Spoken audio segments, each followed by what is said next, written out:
This information is aimed at supporting everyone: women, children, men, families, friends, and even those not in relationships yet. Apart from children, women, and men dying in familicides, such events affect family, friends, and the whole community. My motivation is to save them all and improve everyone's lives, not only from dying in such terrible tragedies, but to avoid being abused by preventing such situations developing into disasters. There are powerful lobby groups who cry out for more funding for women, more powerful laws against men, and promote the assumption the man is always violent, while spreading the belief that men are rarely, or cannot be, subject to domestic violence from a woman.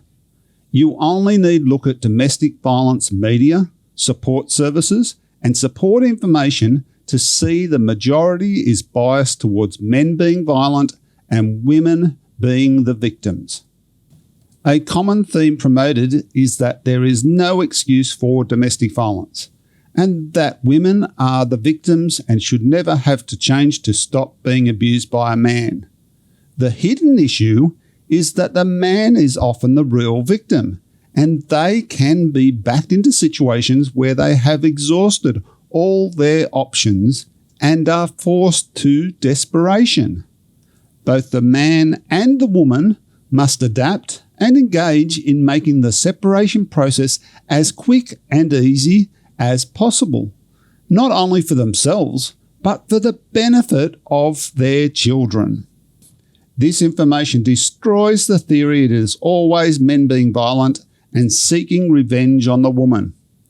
People should see women can be the perpetrators and abuse doesn't have to be physical. Some may like to paint this as anti-woman. As you will see, it is quite the opposite. My motivation is to save women and children from both abuse and death. So this is not only pro-woman, it is pro-everyone. With a biased system, once women are positioned as the victim, it almost gives them a free pass to do whatever they want in the separation process, because they can claim any negative consequence as victimizing them. Adopting the posture of the victim immediately stifles the ability to have constructive communication. I believe most women don't understand the power they wield and rarely consider the potential negative consequences for exploiting these to their advantage. I'll use the analogy of crossing the road. Someone may believe as a free person they have the right to cross a road.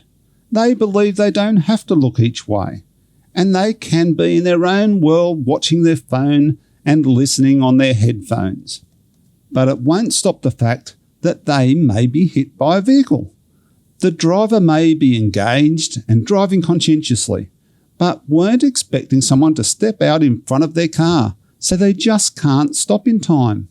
The person crossing the road may be the victim in the accident, but it doesn't remove the fact that they may have prevented the accident itself by being responsible and not stepping out in front of a moving vehicle.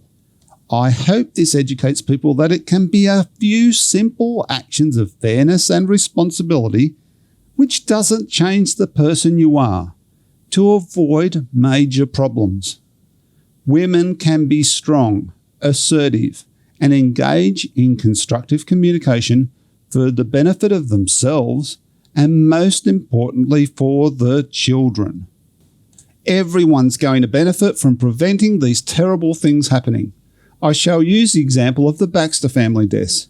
If we could have enabled them to avoid what happened, it would have saved 5 people and avoided the heartache and mess for everyone who was touched by the event.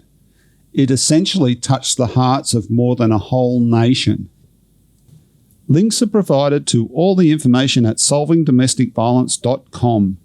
I'm sure you're curious how an innocent person could kill, as it goes completely against what you believe in.